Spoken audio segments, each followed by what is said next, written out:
For years, the story of modern fighter jets seemed to have a clear hero. The Lockheed Martin F-35 Lightning II, America's prized fifth-generation stealth fighter, was the undisputed king. It was the future, a flying supercomputer designed to be invisible to its enemies, a technological marvel that allies across the globe lined up to purchase. The narrative was set. But as we stand here in mid-2025, that story is taking an unexpected and dramatic turn. A surprising challenger from Sweden, the Saab Gripen, once considered a capable but second-tier option, is suddenly giving the F-35 a serious run for its money. Nations that were once firmly in the F-35 camp are now looking north, wondering if the Swedish jet might just be the smarter choice. The F-35's fame is built on one primary, almost mythical quality: stealth.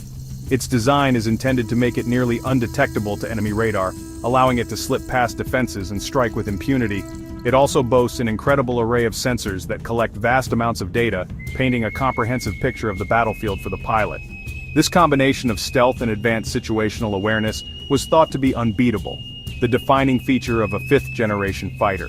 It was the jet everyone wanted, the symbol of being at the cutting edge of military power, a ticket to the most exclusive club in modern warfare. The cost was astronomical, but the capability was deemed priceless.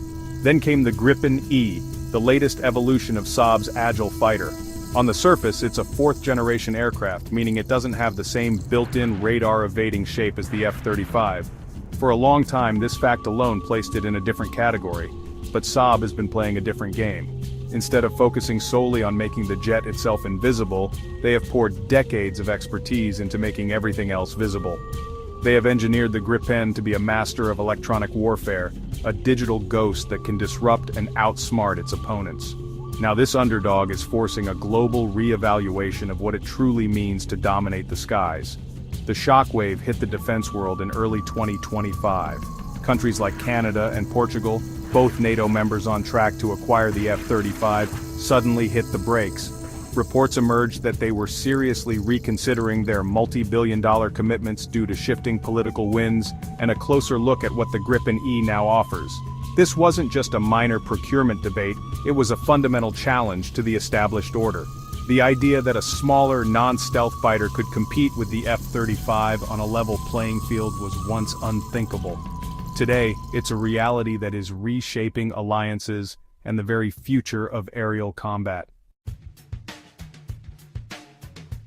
What allows the Gripen to punch so far above its weight class? The answer lies not in its physical shape, but in its digital brain. Saab has focused relentlessly on a concept called sensor fusion, and many experts now believe their system is on par with, or even superior to, the F-35S. The Gripen E is equipped with an incredibly advanced suite of sensors, including a powerful new radar and an innovative infrared search and track system. These systems work in harmony, guided by sophisticated artificial intelligence, to create a crystal-clear picture of the airspace for the pilot. This technology processes overwhelming amounts of data and presents the pilot with only the most critical information, freeing them up to make faster and better decisions in the heat of battle. The Gripen's most stunning claim, the one that has truly rattled the defense establishment, is its ability to find stealth aircraft. While the F-35 relies on being invisible to radar, the Gripen uses a different approach. Its advanced sensors, particularly the IRST, are designed to detect the faint heat signature that all aircraft, even stealth ones, emit. A Saab operational advisor put it bluntly, suggesting that for a Gripen pilot, a stealthy target is not so stealthy anymore. This capability strikes at the very heart of the F-35's primary advantage. If the apex predator can be seen, it can be fought, and the entire equation of air combat changes dramatically. Beyond its counter-stealth tricks, the Gripen E is a master of electronic warfare.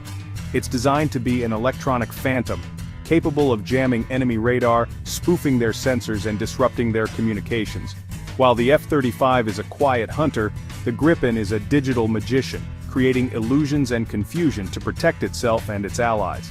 This EW suite is not just an add-on, it is woven into the very fabric of the aircraft's design.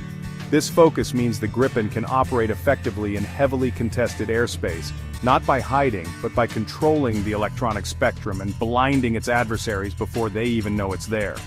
Another key feature that makes the Gripen so appealing is its operational design.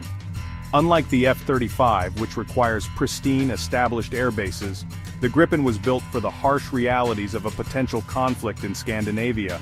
It can take off and land on short, damaged runways or even public roads.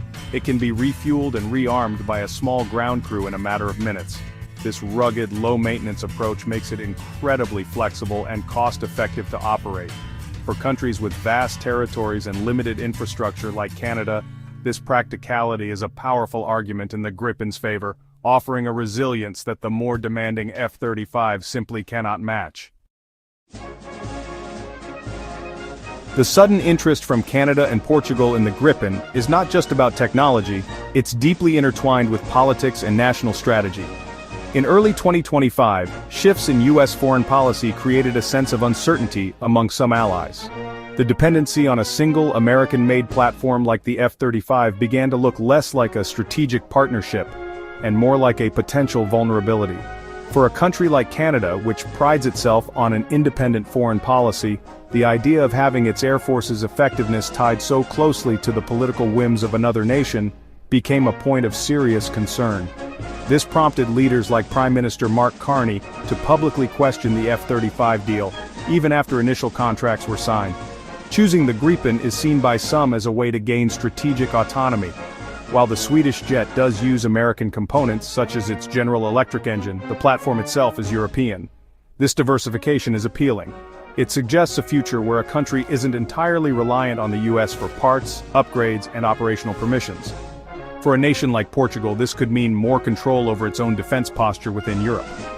The move is a delicate balancing act, an attempt to maintain strong alliances while also ensuring that national defense capabilities are not subject to the veto of a foreign power.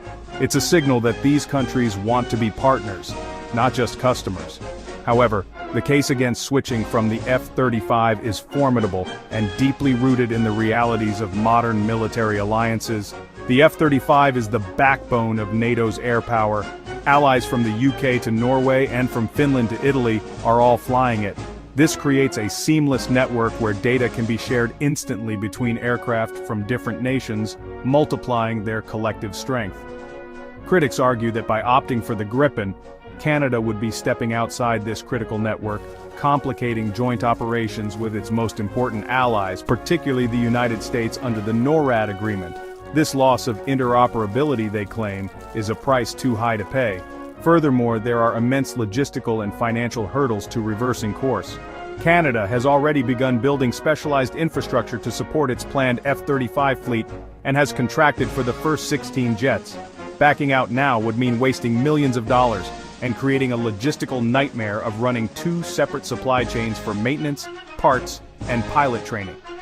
Proponents of the F-35 point out that previous government reviews consistently concluded that it was the superior aircraft for Canada's long-term needs, offering better survivability and relevance for decades to come. They argue that changing course now is a short-sighted political move that ignores the strategic and financial realities on the ground. This unexpected showdown between the Gripen and the F-35 is about much more than just two airplanes. It represents a fundamental crossroads in the philosophy of air power. For 2 decades, the consensus was that stealth was the ultimate trump card. The future, it seemed, belonged to aircraft that could avoid detection. The Gripen's resurgence challenges this idea head-on. It posits that in an age of ever-improving sensors and network-centric combat, a jet's ability to process information, dominate the electronic spectrum, and adapt quickly might be just as important, if not more so, than its ability to hide. This is a debate between invisibility and hyper-awareness. The implications of this shift are profound. If countries like Canada and Portugal do choose the Gripen, it could send a powerful message to the global defense market. It would validate the idea that there are multiple paths to achieving air superiority in the 21st century. This could encourage other nations to develop fighters that focus on different strengths such as electronic warfare, drone integration, or extreme maneuverability, rather than simply trying to build a less expensive F-35 clone. The result could be a more diverse and dynamic ecosystem of fighter aircraft, with innovation flourishing in areas beyond low observability. The era of a one-size-fits-all solution for air dominance may be coming to an end. Looking ahead, the next chapter in this story will be written not just in the skies, but in the political chambers of Ottawa and Lisbon. Their decisions will have a ripple effect across NATO and beyond. Should they stick with the F-35, it will reaffirm the primacy of stealth and alliance interoperability. But if one or both pivot to the Gripen, it will signal a major disruption, potentially emboldening other nations to reconsider their own options and giving Saab a massive boost in credibility. It could also force the United States and Lockheed Martin to rethink their sales pitch, perhaps emphasizing the F-35's networking and data fusion capabilities more than its stealth alone. Ultimately, this rivalry highlights a crucial truth. The future of aerial warfare is uncertain and constantly evolving. The Gripen's challenge proves that technological advancement doesn't always move in a straight line. An ingenious solution from a smaller player can disrupt the plans of a superpower. Whether the F-35's stealth and networking will ultimately prevail, or whether the Gripen's electronic prowess and adaptability will carve out a new paradigm, remains to be seen. What is certain is that the quiet skies of the post-Cold War era are gone. A new, more complex and far more interesting competition has begun, and its outcome will define air power for generations to come.